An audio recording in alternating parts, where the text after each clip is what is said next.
जय गुरुजी, शुक्राना Guruji. Welcome back to my Guruji channel Guruji satsang with RJ Prachi. संगत जी, आई होप कि गुरुजी की ब्लेसिंग्स आप सभी पर बरस रही होंगी और आप जहां कहीं भी होंगे बिल्कुल ठीक होंगे। संगत जी, इस चैनल पर हम गुरुजी के ब्लेस्ड सत्संग आप सभी के साथ शेयर करते हैं, जिससे कि आप अपने सवालों के जवाब ले पाएं और गुरुजी की ढेर सारी ब्लेसिंग्स आपको मिल पाएं। आप भी अपने सत्संग संगत के साथ शेयर करना चाहते हैं तो मुझे मेरे व्हाट्सएप नंबर जो मैंने डिस्क्रिप्शन बॉक्स में दिया है उस पर लिखकर या क्लियर ऑडियो भेज सकते हैं। आपके सत्संग भी संगत के साथ ज़रूर शेयर किए जाएंगे। संगत जी, आज जो मैं आपको सत्संग सुनाने जा रही हूँ वो जीवन की उलझन, गुरु जी की खोज, इन सब पे आधारित है। ये एक ऐसा सत्संग है जो भटकती रूहों के लिए एक मशाल है। जो लोग दुनिया की भीड़ में खो चुके हैं, हम जैसे मंदिर में जाते हैं, माथा टेकते हैं, पर क्या हमने कभी अपने भीतर झांका है? क्या हमने ये कभी सोचने की कोशिश की है कि या समझने की कोशिश की है कि हमें गुरुजी सिर्फ चीज़ें देने के लिए नहीं बल्कि जीना सिखाने के लिए उन्होंने हमें अपने साथ जोड़ा है। अक्सर संगत ये शिकायत करती है कि गुरुजी ने मेरा ये काम नहीं किया, मेरी वो बीमारी ठीक नहीं हुई, मेरा ये दुख नहीं सही हुआ। पर संगत जी, गुरुजी तो महाशिव हैं जो जानते हैं कि हमें कब और क्या कितना देना है। आज का ये सत्संग ऐसी ही एक महागाथा है जिसे अपनी ईर्ष्या, क्रोध, अहंकार को गुरुजी के चरणों में त्याग कर एक नया जन्म पाया आंटी जी ने। तो आइए सुनते हैं ये सत्संग। इस सत्संग को सुनते समय आपके मन में जो भी भाव, जो भी विचार आए उन्हें आप कमेंट सेक्शन में लिखकर ज़रूर बयां करें। तो संगत जी, आइए ये सत्संग शुरू करते हैं। जय गुरु जी। मेरी यात्रा तब शुरू हुई जब मैं अपने जीवन के सबसे निचले स्तर पर थी। बाहर से देखने पर मेरे पास सब कुछ था, एक अच्छी नौकरी, एक घर, परिवार, पर अंदर एक ऐसा खालीपन था जिसे कोई भी भौतिक वस्तु नहीं भर पा रही थी। ऑफिस में मुझे लगता था कि मेरे साथी मेरे खिलाफ साजिश रच रहे हैं। घर आती तो बच्चों और पति पर बिना वजह चिल्लाती थी। जलन का ये हाल था कि अगर किसी पड़ोसी ने नई कार ली तो मुझे रात भर नींद नहीं आती थी। मेरा स्वभाव इतना ज़्यादा कड़वा हो गया था कि लोग बात करने में भी कतराने लगे थे। मुझे लगता था कि मैं बहुत प्रैक्टिकल हूँ, पर असल में मैं बहुत नेगेटिविटी के दलदल में धंसती चली जा रही थी। मैं डिप्रेशन की दवाइयाँ ले रही थी, पर मन को शांति कहीं भी नहीं मिल रही थी। तब मेरे पास एक रिश्तेदार ने आकर मुझे गुरुजी के बारे में बताया और कहा कि एक बार बड़े मंदिर जाकर देख लो, शायद तेरी रूह को चैन मिल जाए, शायद तुझे शांति मिल जाए जिसकी तलाश में तू है। वो पहली मुलाकात और दिव्य संकेत, जब मैं पहली बार दरबार पहुंची तो मुझे वहाँ का अनुशासन देखकर और वहाँ की शांति देखकर बहुत ही अजीब लगा। मैं लाइन में खड़ी थी और मन ही मन गुरुजी को चुनौती दे रही थी कि अगर आप सच में भगवान हैं तो मुझे बताइए जो कोई नहीं जानता। तभी एक सेवादार अंकल मेरे पास आए और बोले, पुत्र यहाँ गुस्सा छोड़कर अंदर जाना है, गुरुपाद सब देख रहे हैं। मैं दंग रह गई। उन्हें कैसे पता चला कि मेरे अंदर गुस्से का ज्वालामुखी उबल रहा है? अंदर जाते ही गुरुजी के स्वरूप की वो मुस्कान देखकर मेरी आंखों से झरझर आंसू बहने लगे। ऐसा लग रहा था जैसे कोई बरसों का बोझ मेरे सीने से हट गया हो। उस दिन घर लौटकर जब मैंने सोने की कोशिश की तो अचानक YouTube पर एक सत्संग का वीडियो सामने आया। वह सत्संग जीवन के सत्य पर आधारित था और मैं एक ऐसी कहानी सुनाई गई जिसने मेरी रूह को झंझोड़ दिया। उस सत्संग में बताया गया कि कैसे एक बार राजा ने अपने गुरु से पूछा कि महाराज, दुनिया में इतना दुख क्यों है? गुरु ने उसे एक मुट्ठी नमक दिया और कहा कि इसे एक ग्लास पानी में घोल कर पी लो। राजा ने पिया और थूक दिया, बोला कि ये तो बहुत खारा है। फिर गुरु ने उतना ही नमक एक विशाल सरोवर में डालने को कहा और फिर पानी पीने को कहा। राजा ने पिया और कहा कि ये तो बहुत मीठा और शीतल है। गुरु ने समझाया कि जीवन की कष्ट तो उस नमक की तरह है, निश्चित और सीमित, पर ये आप पर निर्भर करता है कि आप अपने दिल को एक छोटा गिलास बनाना चाहते हैं या एक विशाल सरोवर। अगर आपका दिल छोटा यानी कि संकीर्ण है तो छोटी से छोटी परेशानी भी आपको कड़वाहट से भर देगी, पर अगर आप भक्ति और सिमरन से अपने दिल को बड़ा कर लेंगे तो करोड़ों दुख भी आपकी शांति को भंग नहीं कर पाएंगे। ये सुनते ही मुझे अपनी गलती का एहसास हुआ। मैं अपने दिल को ग्लास बनाकर बैठी थी, इसलिए हर छोटी बात मुझे चुभती थी। गुरुजी ने उस रात मुझे विवेक का पहला पाठ पढ़ाया कि दुनिया को मत बदलो, खुद के नजरिए को बदलो। कर्म की शुद्धता और निस्वार्थ सेवा का भाव मुझ में जागृत हुआ। जैसे जैसे मैं गुरुजी से जुड़ती गई, मेरी धारणाएं बदलने लगी। संगत जी, मुझे पहले लगता था कि पूजा पाठ सिर्फ मंदिर में बैठकर होता है, पर गुरुजी ने सिखाया कि सेवा ही सबसे बड़ी पूजा है। एक दिन मैं बहुत थकी हुई ऑफिस से लौटी और मन में बहुत चिड़चिड़ापन था। तभी मुझे प्रेमानंद महाराज जी के वचनों की याद आई जो मैंने एक सत्संग में सुने थे। आप जो भी कार्य कर रहे हैं उसे प्रभु की प्रसन्नता के लिए करें। मैंने उस दिन एक नियम बनाया। सुबह उठकर जब मैं रसोई में चाय बनाती तो ये सोचती कि ये मैं गुरुपा के लिए बना रही हूँ। जब मैं ऑफिस में फाइलें देखती तो सोचती कि ये गुरुजी की दी हुई जिम्मेदारी है। संगत जी, देखते ही देखते मेरा काम बोझ से आनंद में बदल गया। सहकर्मी जो कल तक दुश्मन लगते थे, आज वो मुझे गुरुजी की संगत लगने लगे। गुरुजी ने मुझे सिखाया कि जब हम मैं को तू यानी कि गुरु में बदल देते हैं तो सारा कलेश मिट जाता है। गुरुजी की मेहर का सबसे बड़ा प्रमाण मुझे तब मिला जब मेरे पति का एक भयानक एक्सीडेंट हुआ। डॉक्टर ने कह दिया था कि बचने की उम्मीद बहुत कम है क्योंकि इंटरनल ब्लीडिंग बहुत ज़्यादा है। मैं पूरी तरह टूट चुकी थी संगत जी। तब मैंने गुरुजी के स्वरूप के आगे प्रणाम किया और कहा कि गुरुपा, आपने ही मुझे जीना सिखाया है, अब आप ही लाज रखिए। उसी रात मुझे गुरुजी के स्वप्न में दर्शन हुए। मैंने देखा कि गुरुजी आईसीयू के बाहर खड़े हैं और हाथ में एक त्रिशूल लिए किसी काली छाया को भगा रहे हैं। सुबह डॉक्टर ने आकर बताया कि ये एक मेडिकल मिरेकल है। पेशेंट की स्थिति में अचानक सुधार आया है। गुरुजी ने साक्षात यमराज के द्वार से मेरे सुहाग को वापस खींच लिया। उस दिन मुझे समझ आया कि गुरुजी सिर्फ हमारे काम ही नहीं संवारते, बल्कि वो हमारे किस्मत, हमारे प्रारब्ध को भी बदल देते हैं। शुक्राना गुरुजी, बहुत बहुत शुक्राना। आज मैं एक आत्मनिर्भर और शांत इंसान हूँ। अब मैं किसी से गिला शिकवा नहीं करती।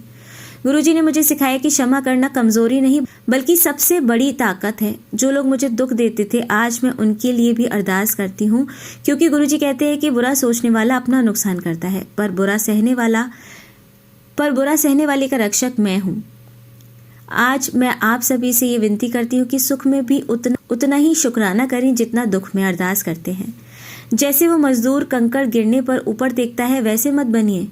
हर सांस के साथ शुक्राना गुरुजी कहिए, क्योंकि शुक्राने में वो चुंबकीय शक्ति है संगत जी, जो ब्रह्मांड की सारी खुशियों को आपकी झोली में डाल देगी।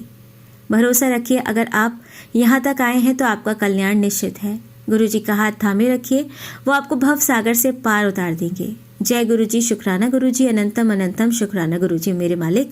ओम नमः शिवाय, शिवजी सदा सहाय। ओम नमः शिवाय, गुरुजी सदा सहाय। जय गुरुजी। संगत जी, अगर आपने गुरुजी के channel Guruji satsang with RJ Prachi को सब्सक्राइब नहीं किया है तो कर लीजिए, जिससे कि आप हर रोज इस तरह के सत्संग सुन पाएं और गुरुजी की भरपूर ब्लेसिंग्स ले पाएं। जय गुरुजी। संगत जी, आइए सुनते हमारी लास्ट आंटी का सत्संग। जय गुरुजी, शुक्राना गुरुजी, अनंतम अनंतम शुक्राना मेरे गुरु महाराज का। सत्संग जी, मैं गुरुपा की प्यारी बेटी हरियाणा से बोल रही हूँ, सिमरन मलिक। गुरुपा की प्यारी बेटी, पहले मंत्र जप ओम नमः शिवाय, शिवजी सदा सहाय। ओम नमः शिवाय, गुरुजी सदा सहाय। जय जय गुरुजी, जय जय गुरुजी, वाह वाह गुरुजी। सत्संग जी, जैसा कि मैं हमेशा ही बोलती हूँ कि मैं गुरुपा के स्वरूप के समक्ष बैठी हूँ। साक्षात परमात्मा विद्यमान है और इस समय जो वो मुंह पर हाथ लगा के बड़े मंदिर में भी एक स्वरूप है गुरुपा का, वो एक पॉकेट स्वरूप है जो इस समय सामने है। उनमें एक बहुत अद्भुत दर्शन हो रहा है। सत्संग जी, जैसे शिवलिंग बना हुआ है माथे पर और उसमें त्रिकुंड में गुरुपा का इतना सुंदर दर्शन हो रहा है, और नीम करौली वाले बाबा और सभी देवी देवता में बहुत ही अद्भुत दर्शन हो रहा है। बहुत बहुत शुक्राना है। जैसा कि गुरुपा ने बताया कि आज मंगलवार है और मंगलवार का सत्संग करना मतलब मंगल होना। कहते हैं कि सबका मंगल ही मांगना चाहिए, कि तेरा मंगल होए, मेरा मंगल होए, सबका मंगल होए। तो गुरुपा सबका मंगल ही करना, इस सृष्टि में सबका मंगल ही करना। बहुत बहुत शुक्राना है जो ये शब्द आप बनाते और ये जो बोलते हो। बाद में खुद भी ये आत्मा सुनती है तो मैं हैरान हो जाती हूँ कि क्या परमात्मा बोलते हैं। ऐसा ज़िंदगी में पहली बार हो रहा है कि कोई अपनी वाणी से, यानी कि अब मेरी वाणी नहीं, गुरुपा की वाणी है जो कान में गूंजती रहे। आप यकीन मानना संगत जी, जो सत्संग होते हैं वो मेरी आत्मा में भी चलते रहते हैं। यही तो पता लगता है कि परमात्मा आपके साथ है और परमात्मा ही बोल रहे हैं, नहीं तो आज तक अपनी वाणी कभी नहीं गूंजी। बहुत बहुत शुक्राना है गुरुपा जो आप ऐसा दर्शन कराते हो। साथ संगत जी, गुरुपा ने जैसा कि बोला ही है कि सत्संग करना ही अब तेरी सेवा है। आज जैसे कल रात में जो 7 बजे का दर्शन था, क्योंकि कहानी कहते हैं कि वहीं से लिख दी जाती है, बड़ा मंदिर ही मेन कहता है ना कि ब्रह्मांड ही वहीं बैठा है, तो ब्रह्मांड का पॉइंट भी वहीं है। तो इस आत्मा का जो भी सत्संग गुरुपा ने कराना होता है वो शाम को 7 बजे से ही शुरू हो जाता है और वो टिल रात तक या सुबह तक चलता ही रहता है। तो कल जो गुरुपा ने दर्शन कराया गद्दी पर, वो तो मैं अभी तक भी नहीं भूल पाई हूँ। अभी तक भी बॉडी वाइब्रेट कर रही है मेरी उस दर्शन को देख के।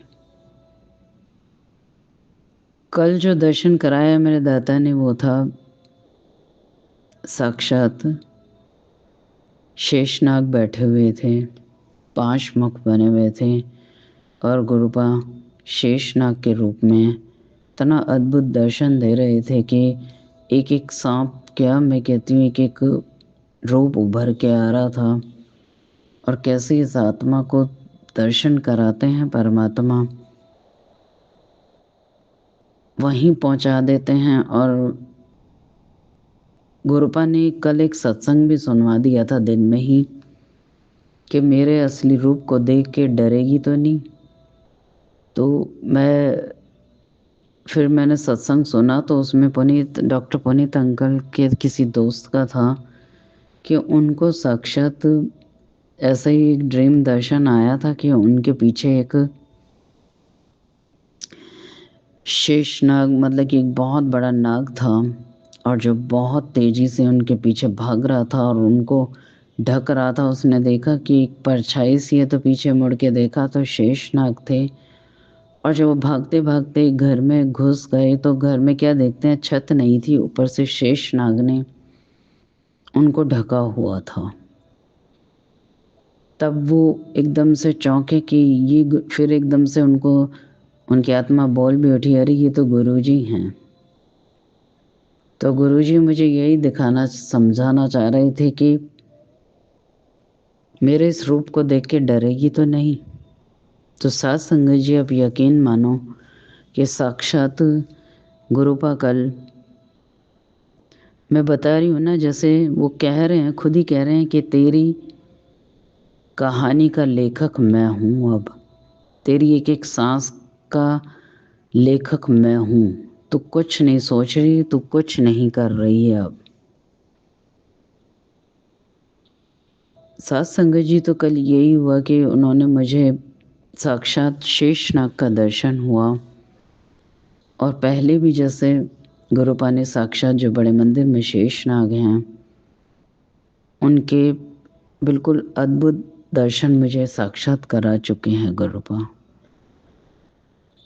कई सत्संग आपने सुने भी होंगे पुराने जो कहते हैं कि 7 रात को शेषनाग वहाँ पर घूमते हैं और ये बात सत्य है।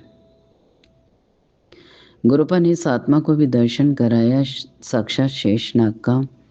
और गद्दी पे भी कल गुरुपा विराजमान थे शेषनाग के रूप में।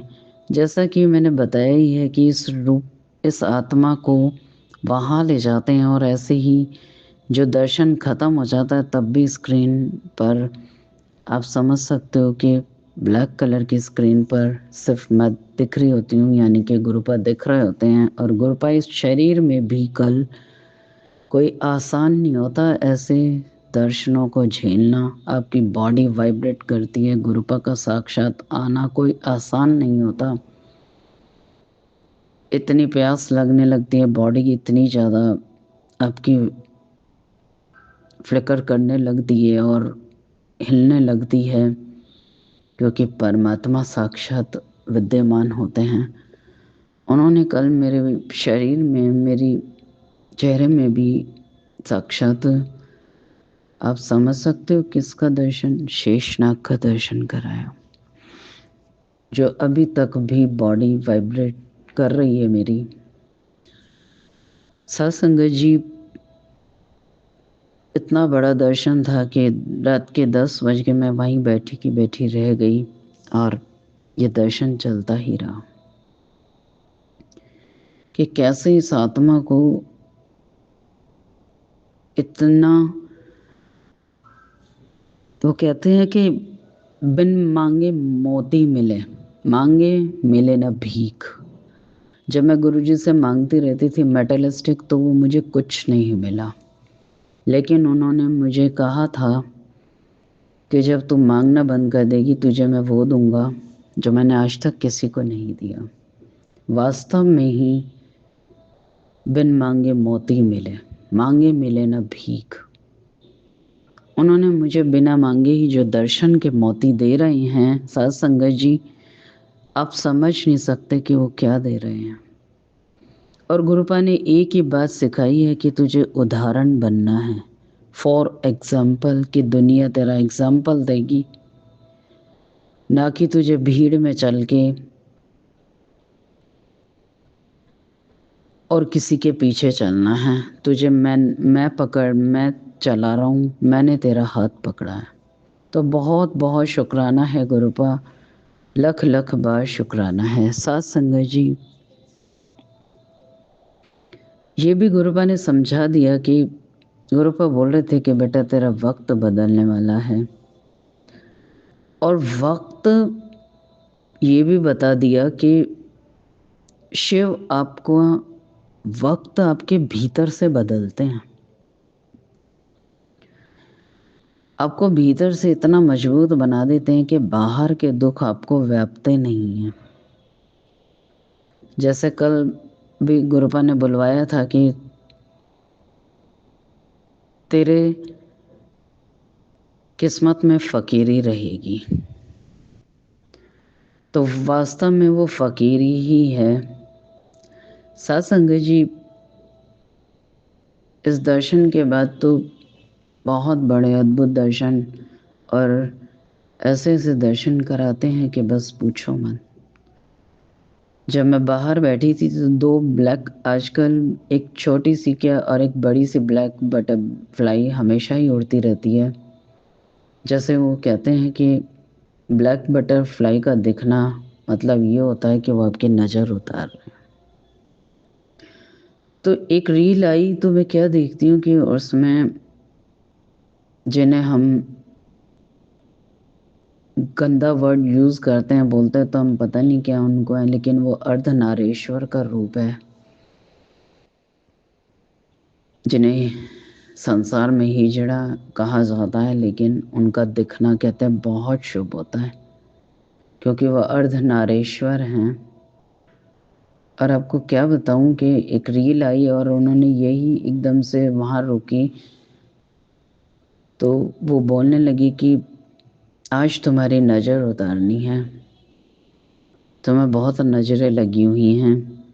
और आपको क्या बताऊं कि मेरे को साक्षात उनमें अर्धनारीश्वर रूप दिख रहा था, माँ शक्ति और शिव का रूप। और वो मेरी नज़र उतार रहे थे कि बेटी तेरे जीवन को नज़र लगी हुई थी, ले आज मैं तेरी नज़र उतारता हूँ। तो साथ संगत जी कितना बड़ा चमत्कार है ये भी, और समझना और मतलब कि वो समझाते हैं और ऐसी बुद्धि भी दे देते हैं। बहुत बहुत शुक्राना है गुरुपा, लख लख बार शुक्राना है। साथ संगत जी, जैसा कि ये आत्मा हमेशा ही बोलती है कि ये स्पिरिचुअल जर्नी है और परमात्मा आपको भीतर से स्ट्रांग बनाने आए हैं, और भीतर की जर्नी में ही आपको अमीर बनाएंगे और चमत्कार दिखाएंगे। अगर पैसा तो बहुत है सबके पास, अगर पैसे से तो बाहर की मेटेरियलिस्टिक चीज़ें आ सकती हैं, लेकिन अंतरात्मा कभी भी मजबूत नहीं हो सकती। तो जैसा कि अगर इस परिवार और संसार की बात करूं तो दुख बढ़ते ही जा रहे हैं। यानी कि आप सुन के भी हैरान हो जाओगे, कहोगे कि गुरु जी की इतनी कृपा और साथ में ये भी कृपा। साथ संगत जी, जैसे घर में स्कूटी तो पहले से ही खराब हो गई थी, टायर फटने वाला है, उसका बोले 13,000 लगेंगे, तो पैसे नहीं है इतने कि ठीक कराई जाए। उसका ब्रेक भी टूट गया। बेटी इतने मुश्किल से स्कूल आ रही जा रही थी, कभी किसी से कोई टीचर ले जा रहा, कभी कोई टीचर ले जा रहा। उसके बाद से घर में एक एक करके चीज़ें और भी ख़राब हुई जा रही हैं। जैसे आरओ भी चला गया, आरओ भी ख़राब हो गया, पानी की भी दिक्कत, और ऊपर से आज रही सही कसर एक और थी, जो एक छोटी मोटी नौकरी थी वो भी चली गई। तो अब आप कहोगे कि इसका भी शुक्राना, बहुत बहुत शुक्राना है गुरुपा, क्योंकि वो नौकरी भी आपने दी नहीं थी, वो हमने ज़बरदस्ती मांगी थी, तो वो दुखदाई थी हमारे लिए सदा। आज बेटी के पैर, कल भी आई थी तो वही डेली आके गुरुपा के आगे ही मेरे को दिखाती है, और वो यही बोलती है, मम्मा मेरे पैर देखो कितने सूजे पड़े हैं। क्योंकि वो एक स्कूल की नौकरी नहीं थी, वो एक बंधुआ मज़दूर की नौकरी थी। बहुत एफ़र्ट डाल के भी कुछ इसकी किस्मत में बस ये था, मैं शुक्राना करती थी कि हम रेंट दे पाते थे। अब तो यही सोच ले, मालिक यही है तो रेंट भी यही देंगे, इन्होंने रखा हुआ है।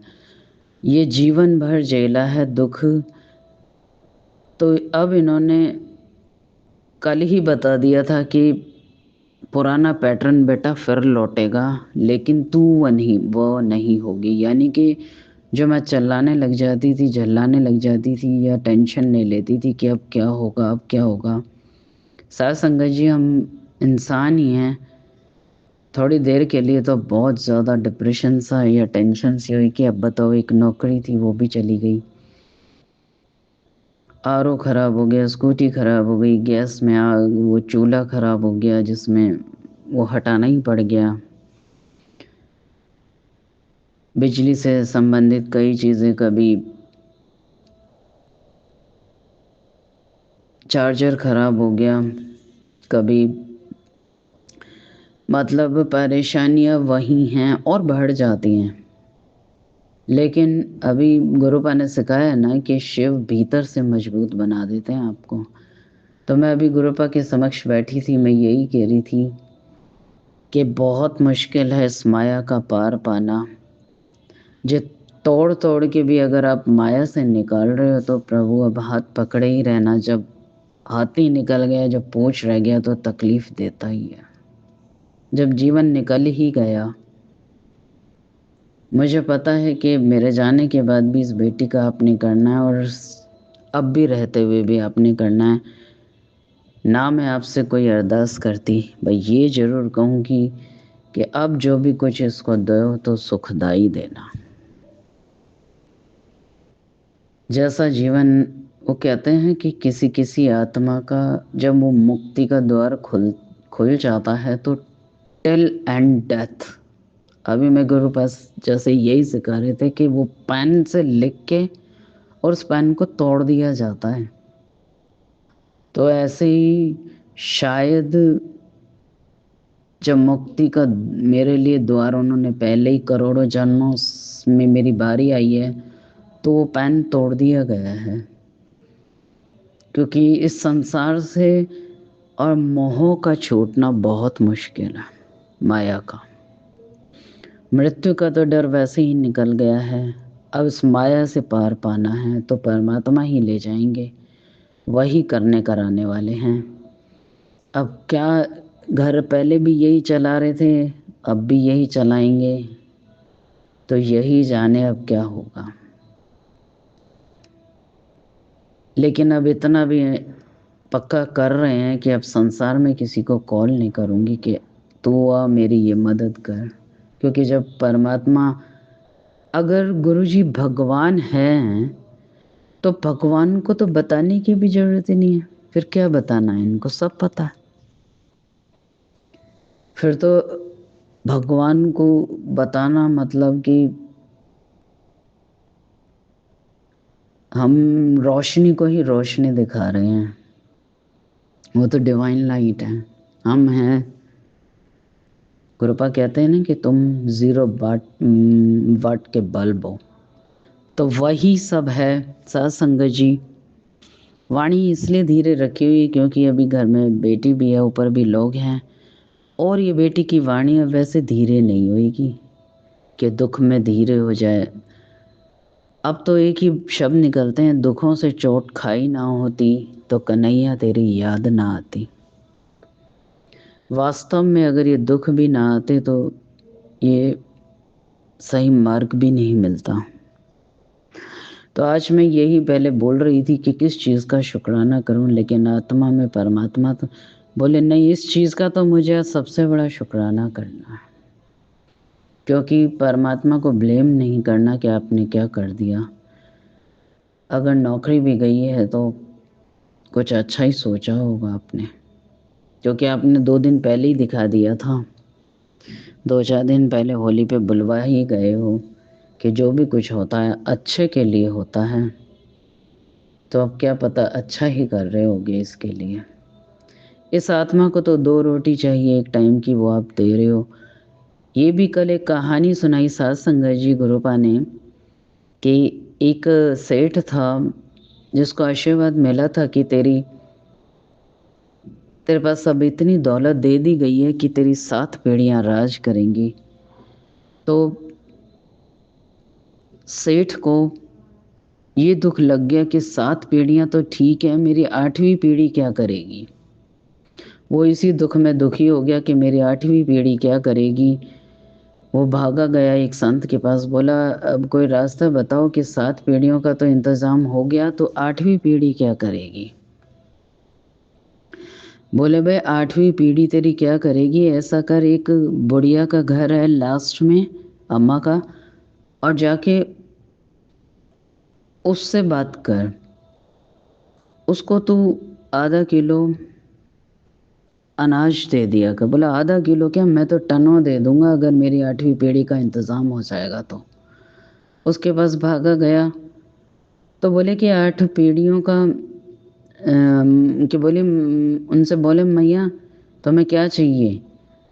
बोले टनों अनाज लाऊं, रख लो इसको, रख लो।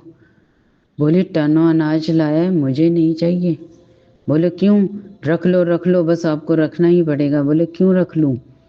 बोले आज मैंने रोटी खा ली है, कल की मेरी परमात्मा देखेगा। तो सात संगत जी, इससे उसको यही समझ में आया कि जब ये अपना आधा किलो अनाज की चिंता नहीं कर रही, और तो तू 7 पीढ़ियों होने के बाद और एक 8वीं पीढ़ी का अगर तू डर लेके बैठा है, तो आज जीव ऐसे ही करता है कि आज की रोटी तो है, कल का हमें खुद का नहीं पता, हमें क्या उठेंगे कि नहीं उठेंगे। गुरुजी बार बार यही चीज़ सिखाते हैं कि सामान 100 बरस का, पल की खबर नहीं। गुरुजी ने खुद भी यही दिखाया। एक प्लेन सादा सा दीवान होता था, एक छोटी सी टेबल, और उस पर एक गिलास पानी और एक कुर्सी होती थी। जब रब हमें यही सिखा गए तो सीखना चाहो तो बहुत कुछ सीख सकते हो, नहीं तो प्रलोभन बहुत हैं। सत्संगत जी, तो गुरुपा ने यही सिखाया कि तेरी आज की रोटी का इंतजाम है तो कल की रोटी का तू क्यों चिंता करती है। तो वही जाने कल क्या करेंगे क्या नहीं करेंगे, कल हम जिंदा भी रहेंगे कि नहीं। तो बहुत बहुत शुक्राना है गुरुपा, जो आप ऐसे मजबूत और ऐसे संस्कार दिए चले जा रहे हो। ये आत्मा तो बहुत भटकी हुई है, बहुत चिल्लाई, बहुत जल्ला भी जाती हूँ, अभी भी बहुत गुस्सा भी कर जाती हूँ। दो दो ब्लैक कलर की बटरफ्लाई घर में ऑलवेज घूमती हैं, क्या नज़र उतारते हैं या क्या कष्ट है मुझे नहीं पता, क्योंकि सब कुछ यही जानते हैं। बहुत बहुत शुक्राना है। जय गुरु जी, शुक्राना गुरु जी, अनंतम अनंतम शुक्राना मेरे गुरु महाराज का, लख लख बार शुक्राना है सारे संगत जी को। जय गुरु जी। जय गुरु जी, शुक्राना गुरु जी। आप सभी के सत्संग बहुत ही ब्लेस्ड और अद्भुत थे। उन्हें पढ़कर, उन्हें सुनकर मुझे बहुत अच्छा लगा और मैं गुरु जी से अरदास करूंगी कि वो आप पर और आपके परिवार पर यूं ही अपनी ब्लेसिंग्स बरसाते रहें। और इसी के साथ मैं संगत जी से कहना चाहूंगी कि वो भी अपने सत्संग यदि संगत जी के साथ शेयर करना चाहते हैं तो मुझे मेरे व्हाट्सएप नंबर पर या जीमेल आईडी पर भेज सकते हैं। आपका सत्संग भी संगत जी के साथ जरूर शेयर किया जाएगा। इसी के साथ अब मैं गुरु मंत्र जाप करना चाहूंगी, आप भी मेरा साथ दीजिए। ओम नमः शिवाय, शिवजी सदा सहाय। ओम नमः शिवाय, गुरुजी सदा सहाय। ओम नमः शिवाय, शिवजी सदा सहाय। ओम नमः शिवाय, गुरुजी सदा सहाय। ओम नमः शिवाय, शिवजी सदा सहाय। ओम नमः शिवाय, गुरुजी सदा सहाय। जय गुरु जी, शुक्राना गुरु जी।